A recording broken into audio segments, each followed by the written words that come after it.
Hello and welcome back. So in this part we're going to do the mirror. Okay, so I'm going to go over to the items. We're going to select the mirror. I'm just going to do Shift A just to get a better look at it. I'm going to change this camera to the item cam. Shift A and just get a look at the corner really.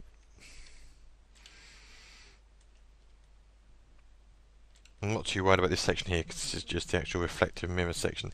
This is going to be like a leather covering. Make sure this is set on item cam as well in the preview just so you can see. Okay, with everything selected, I'm just going to hit the M key and I'm going to call this mirror surround. And I'm going to go over to polys. Just select the middle one there.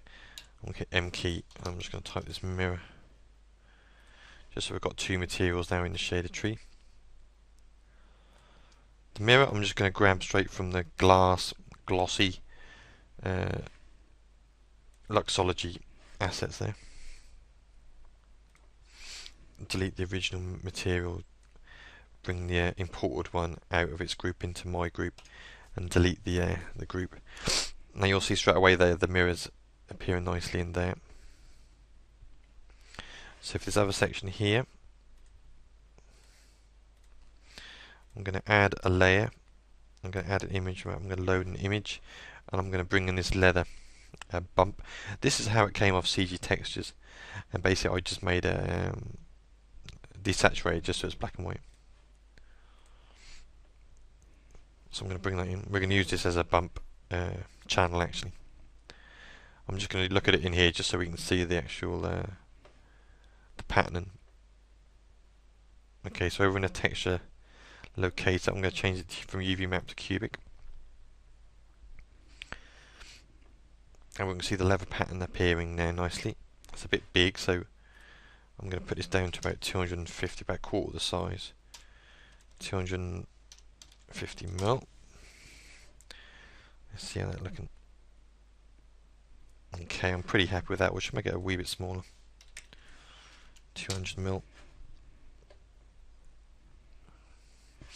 Okay, I'm just going to turn that off for the minute. In the actual material here, I'm leaving most of it as standard. Diffuse colour, I'm just going to put down as a really dark grey. Something about 0.06. It's not too critical really, as long as it's a dark sort of grey colour. Specular, I'm going to bring down to 10. Everything else is going to be the same, roughness 40. Reflection amount, I'm going to put up to about 5. And then the Fresnel, about 50. And the reflection colour, I'm also going to come back to this dark grey, but I'm also going to put a slight hue on it towards a sort of a orangey, yellowy, sort of a browny sort of colour. For the reflections, I'm going to put it onto full screen. I'm going to turn on blurry. I'll leave it on 64 rays for now because we probably won't need any additional rays. But we'll see when we get to the final renders. So I'm going to turn back my diffuse colour leather and just change the effects here to bump.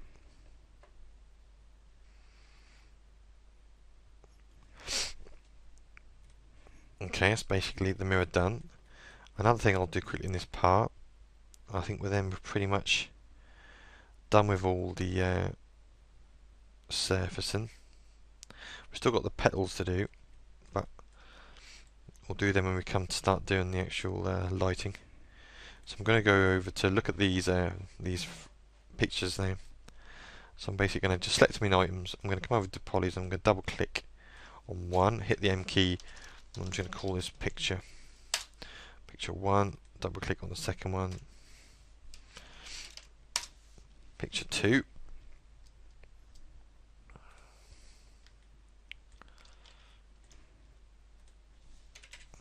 Okay, let's put this up to the standard type settings.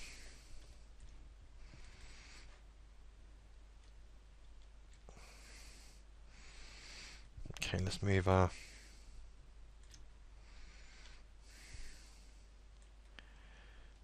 item camera nearer.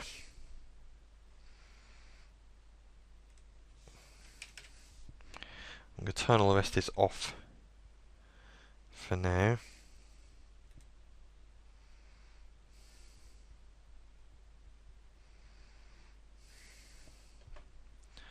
We're going to bring in an image, not an image sequence. We're going to bring in the first one.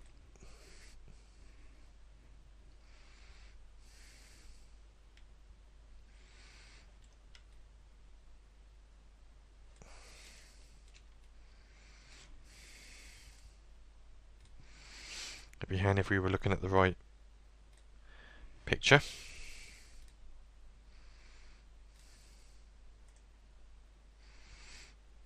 So my fingers have become sausage fingers. Load image, here we go. We're back on track.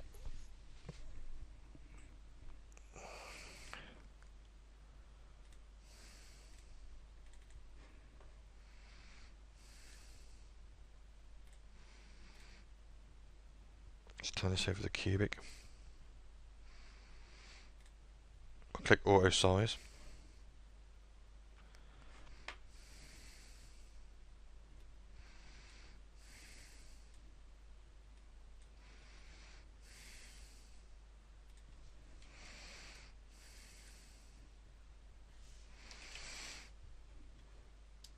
Let's turn it to be better looking that way, I think.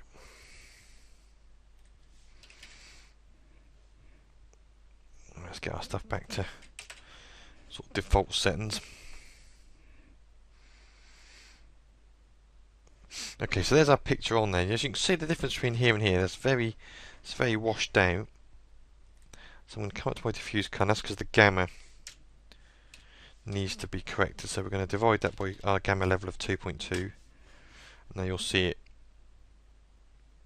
coming a bit better.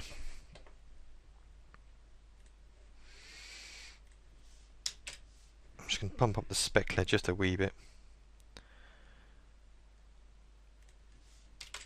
Maybe put 1 on the reflection amount. I'm going to get my diffuse colour here and I'm just going to create an instance of that. And then in the instance one, I'm going to come over to the texture layers and the image. I'm going to load image. I'm going to load the equivalent mil66. I'm just going to load in the normal map.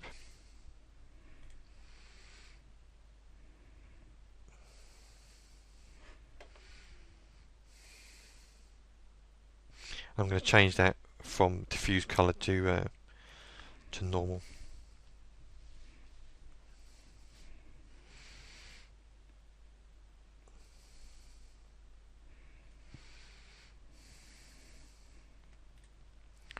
Now, for picture 2, let's have a look over here.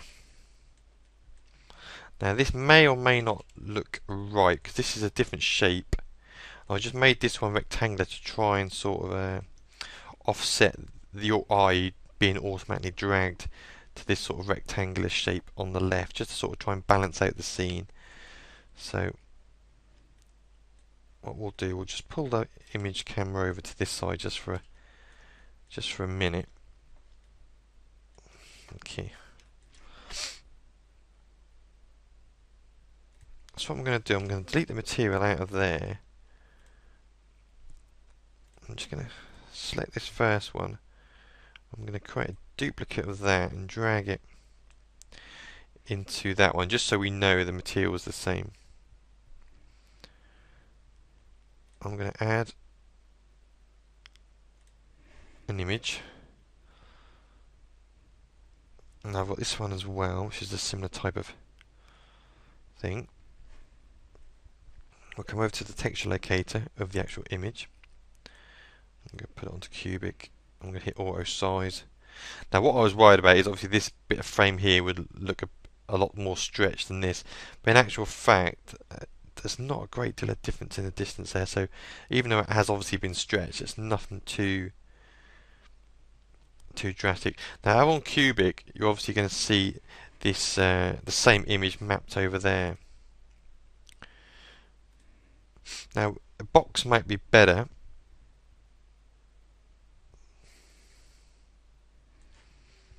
Or you could just do a planar map just for the front and have it sort of dragged over the sides.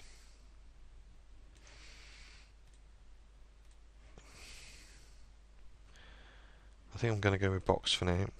Or alternatively, you could just UV map the model, but this tutorial's not. We haven't really touched UV map, and I don't really want to go down that route just for this one object, so to speak. So I'm just going to.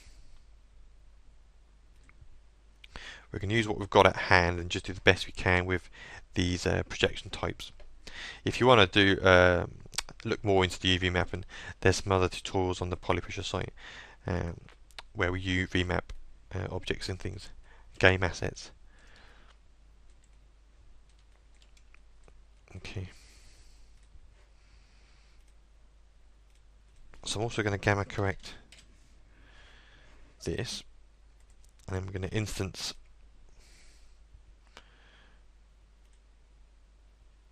we're going to load an image, the normal. We're going to change that to normal.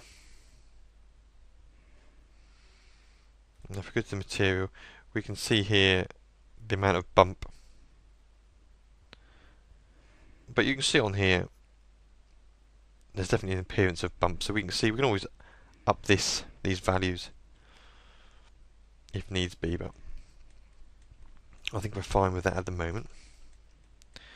So what I'll do now, I'm going to put these back from item to scene cam and I'll do a render and I'll pause the video and I'll show the outcome in a minute. So I'll be back in 1 second. Hello and welcome back. So here's the actual final render. So it's all starting to come together now. Last thing we've got to do is just this piece here. So I'm going to try and find a new piece of stone texture to go in there, just to break up this room. We're going to put some petals down, and then we'll move on to the actual final rendering. The lighting for this first scene, the first setup of the actual scene, with the actual light streaming through these shutters, is what you're seeing now. So we just need to tweak some of the ambient lighting so it's not quite so bright. I think just cut it down a wee bit, and then we'll look at the photometric light version and the candlelit light version. So we'll come back in the next part and we'll do this piece here, and then we'll move on. So I'll see you back for that. Bye for now.